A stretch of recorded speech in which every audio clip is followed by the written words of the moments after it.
le style galant, c'est-à-dire ce style qui caractérise la deuxième moitié du XVIIIe siècle, est un style qui se veut avant tout direct, avant tout facile à appréhender, à saisir. C'est un style qui naît un petit peu, en quelque sorte, en réaction avec la période précédente qu'on a trouvée trop complexe, où on utilisait beaucoup la polyphonie, le contrepoint, c'est-à-dire le fait de faire entendre plusieurs thèmes en même temps. On trouvait que c'était difficile à suivre. On veut une musique très simple, très facile, une sorte de variété, avec uniquement la mélodie et un accompagnement.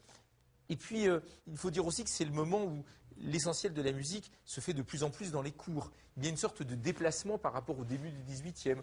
On passe en quelque sorte de l'église à la cour. Ça n'est plus une conversation entre l'homme et Dieu, c'est une conversation entre les hommes. Alors, il faut que ça soit des thèmes tout de suite parlants, directs. Et du coup, la physionomie même de ces thèmes fait penser au langage parlé. On n'en est pas encore à ce que feront les romantiques, des grandes phrases de violon ininterrompues. Non, il n'y a pas ça chez Mozart. Chez Mozart, c'est plutôt par 2 notes, par 3 notes, des petites unités, comme des mots. Vous savez, comme quand on dit comment ça va depuis la dernière fois et vous avez passé un bon été? Ben c'est pareil là. 1, 2, 3, 1, 2, 3, 1, 2, 3, à 4. 1, 2, 3, 1, 2, 3, 1, 2, 3.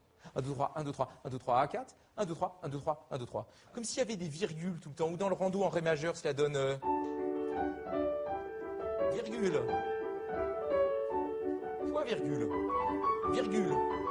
Virgule. Et là on va à la ligne, on recommence. Virgule, etc.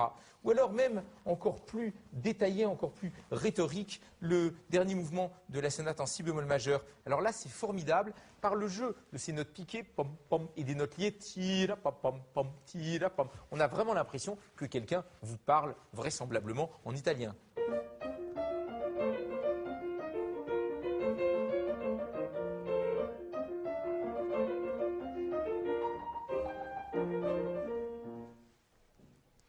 Il faut dire que le style galant est une première dans l'histoire de la musique. C'est le premier style universel.